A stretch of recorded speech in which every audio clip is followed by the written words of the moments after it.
Aussi loin que la vue peut porter, une vaste terre fertile et généreuse s'offre aux yeux de tout visiteur qui se laisse charmer par ce cadre idyllique.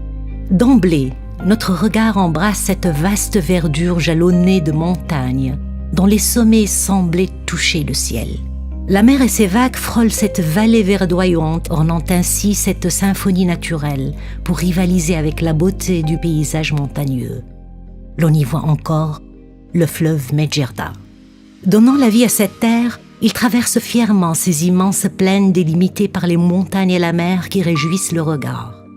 Une vraie odyssée de nature. Là, face à cet espace étendu, devant nos yeux et sous nos pas, on n'aurait pas besoin de comprendre pourquoi Rome a fait de cette terre son royaume. On comprendra à coup sûr les motifs pour lesquels toutes ces civilisations s'y sont succédées, laissant derrière elles un souvenir épique rappelant les héros et les lieux de leur passage. Zama, Bulla Regia, Douga et toute l'histoire qui défie le temps et l'oubli. La région du nord-ouest tunisien couvre 4 gouvernorats, Béja, Jendouba, Le Kef et Siliana, d'une superficie de 16 500 km², ce qui représente environ le 1/10 du territoire tunisien. Sa situation géographique, un de ses points forts, fait d'elle un point stratégique par excellence. Limitrophe de l'Algérie de l'Ouest sur une frontière de 262 km, tout proche de la capitale du pays, moyennant une distance entre 100 et 170 km.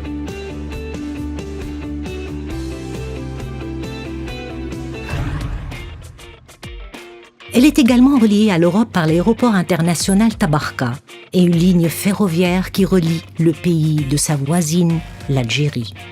Considérée comme une véritable artère dynamique, ces chemins de fer dynamisent la vie dans la région sans oublier son activité de transport des marchandises.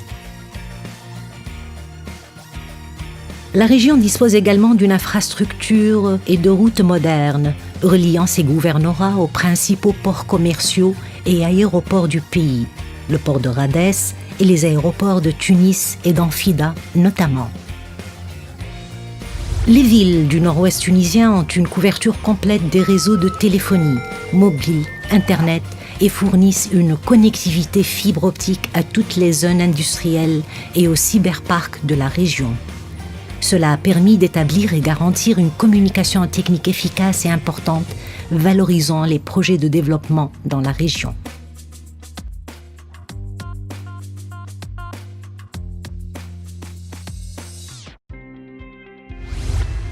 Le nombre d'habitants du Nord-Ouest est estimé à 1,17 million, dont 61% population active. La majeure partie se distingue par des qualifications et compétences universitaires et professionnelles dans différentes disciplines et spécialités. Un atout qui fait de la région une nouvelle destination mobilisatrice pour les investisseurs étrangers, cherchant à réduire le coût de leur production, accroître la rentabilité et augmenter la compétitivité de leurs produits.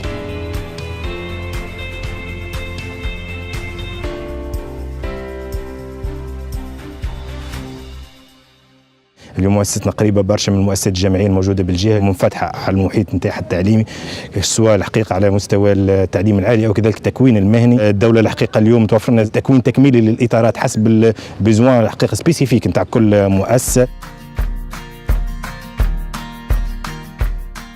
Cette main-d'œuvre a obtenu sa formation, ses qualifications et ses compétences des pôles universitaires tunisiens, des instituts de formation, d'ingénieurs et des centres de formation professionnelle continue.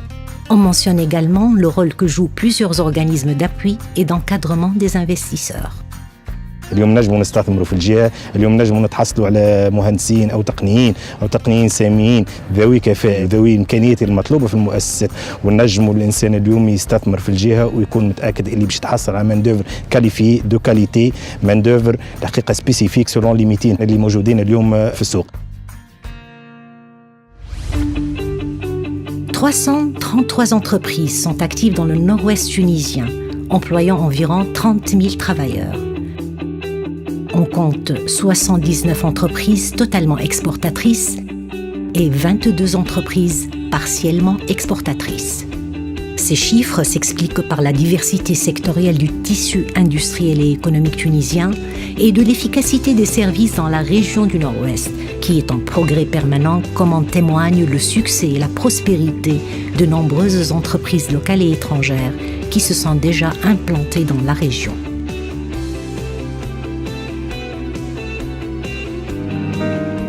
Une des caractéristiques et richesses indéniables du Nord-Ouest tunisien est sa pluviométrie. Le Nord-Ouest a toujours été considéré comme le château d'eau du pays. Ces ressources hydrauliques ont favorisé l'exécution de 13 grands barrages. Les plus importants sont Sidi El Barraq et Sidi Selm. La capacité de stockage est estimée à plus de 1300 millions de mètres cubes, alimentant les villes tunisiennes les plus importantes en eau potable et eau d'irrigation. Bien que la vocation de la région soit principalement agricole, la transformation des produits agricoles est de 15 à 20%, une proportion qui demeure faible comparée à la diversité des ressources naturelles et les productions disponibles. La production annuelle de céréales est d'environ 1,1 million de tonnes. Celle-ci représente environ 55% de la production nationale. Cette production intéressante est un atout très important dans le domaine de la transformation et la valorisation des produits agricoles locaux et des produits naturels bruts.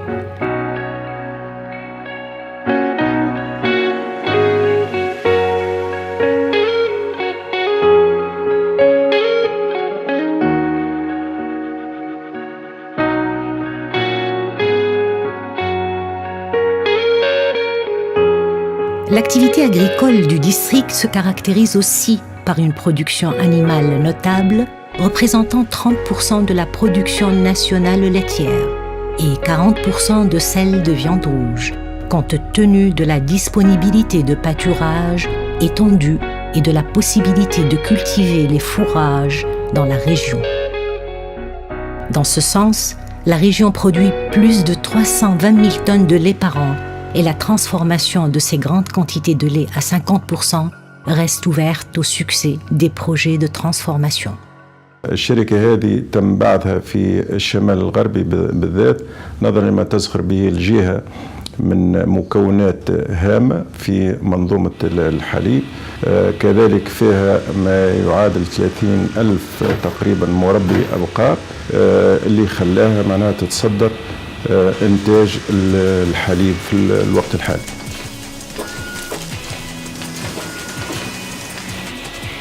أدخلنا في برنامج تأهيل المنتجي ومربي الأبقار وذلك معناها من خلال زوج برامج هامين. البرنامج الأولاني اللي هو نسموه فارمر بزنس سكول وهي تجربة أولى نقوم بها في تونس هو تكوين الفلاحين على كيفية مجاراة الإنتاج متاعهم وحتى يتسنى لهم معناها الحصول على مردودية أكثر في الإنتاج الأبقار متاعهم.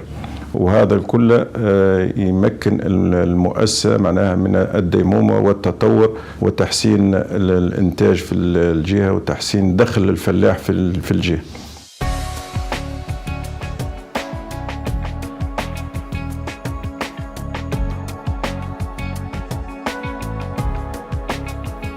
Les 51 km de côte marine offrent des produits de mer de qualité noble, tels que langoustes, espadons, appréciés par le marché européen. Et les barrages fournissent des milieux favorables à la production et l'élevage de poissons d'eau douce. Ainsi, ce facteur de développement marin est un motif d'investissement si prometteur dans le secteur de la pisciculture. Il ouvre, pour ainsi dire, les horizons à l'investissement et l'exportation vers l'étranger.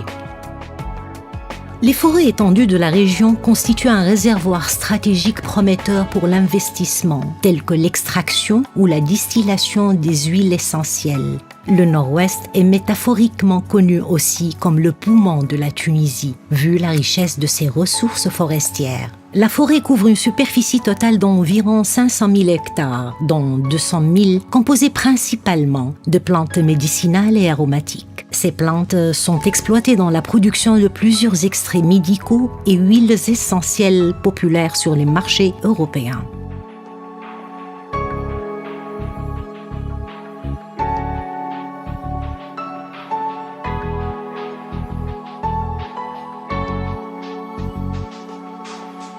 L'arboriculture fruitière et les légumes connaissent à leur tour une croissance, ce qui rend le stock agricole encore plus riche et varié grâce à la pomiculture à Rouhiya, les cerises à Maktar, les figues à Kesra et Djeba, les grenades à Testour et d'autres produits du terroir prometteurs, sans oublier la production d'olives dans toute la région. La production moyenne des arbres fruitiers est estimée à 71 000 tonnes par an.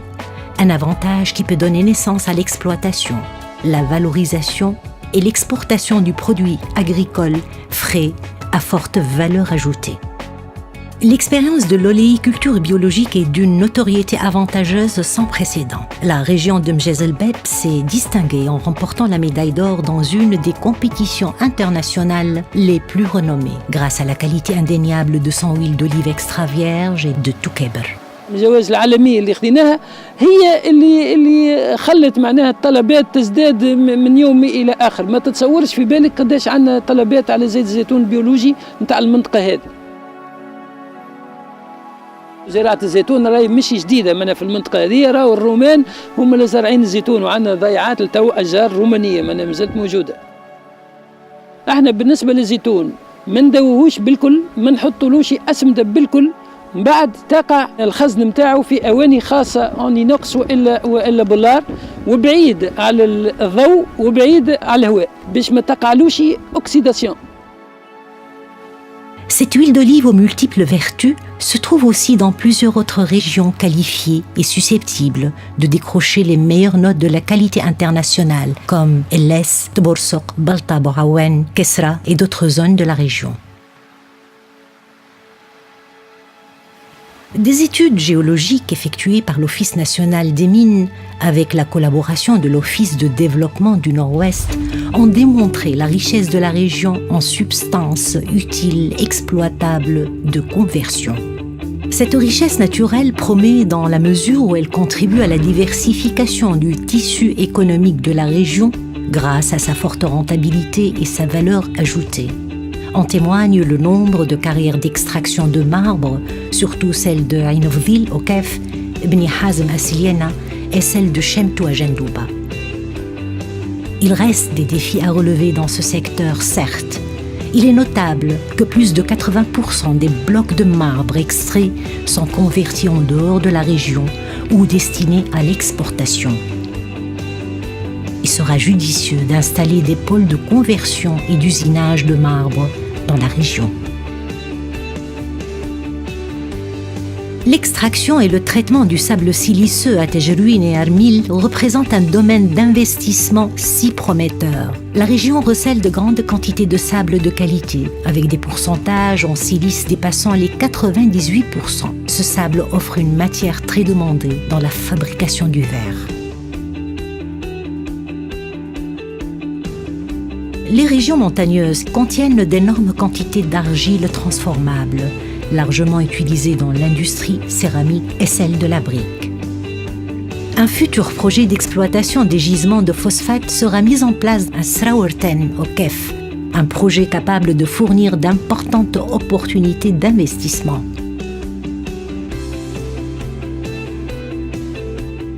La particularité de ce site, pourquoi il est d'intérêt mondial?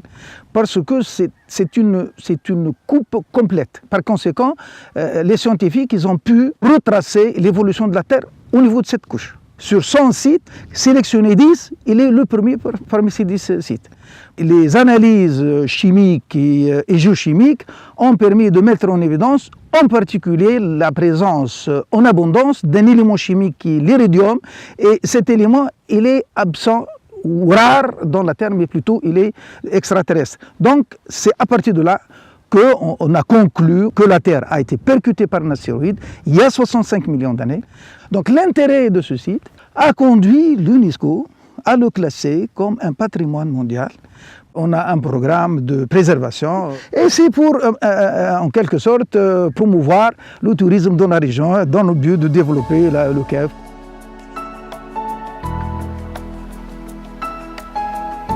Véritable carrefour de civilisation, le nord-ouest tunisien est doté d'une richesse culturelle exceptionnelle et d'un patrimoine civilisationnel très riche. La région dispose d'un patrimoine culturel et archéologique ayant des particularités uniques. Bulla Regia, Douga, Maktaris et la table de Jugurtha proposée par l'État tunisien pour être classée comme patrimoine international. Malgré la diversité culturelle et l'importance de ses attraits touristiques, on exploite seulement 15% des ressources de la région. Son modèle touristique se limite encore au tourisme balnéaire et à la promotion des produits artisanaux et traditionnels, comme le corail, la poterie, ainsi que d'autres produits fabriqués en bois. La région ne comporte qu'une seule zone touristique installée à Tabarka Indraham, comportant des hôtels et des terrains de golf. Il existe 27 sources d'eau chaude et d'eau froide au nord-ouest qui ont des caractéristiques thérapeutiques spéciales et attrayantes pour l'investissement, comme la station thermale Hamam Bourguiba. Cette nouvelle donne touristique ne peut qu'encourager les investisseurs à construire des projets à travers l'aménagement des réseaux de sentiers écologiques et la revitalisation des visites touristiques et sportives pour les zones montagneuses. Il s'agit du tourisme alternatif basé sur les réserves naturelles telles que El Feija, Jbel Sarj et Sadine. L'existence des maisons d'hôtes réparties dans plusieurs zones montagneuses et rurales de la région a permis l'émergence d'un nouveau produit touristique et fait preuve d'une attractivité encourageante. Loin des murs et des pavillons luxueux des hôtels, ces maisons d'hôtes connaissent un succès auprès des touristes, amateurs de la nature. Ces touristes qui sont en quête de dépaysement cherchent à éviter la somptuosité pour vivre une expérience différente, conviviale et inédite.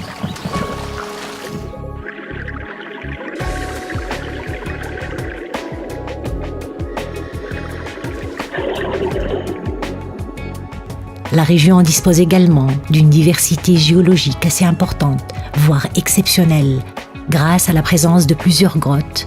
La grotte de Ain Dhab Basiliana figure parmi les plus belles et incontournables grottes au monde, selon les spéléologues et les explorateurs.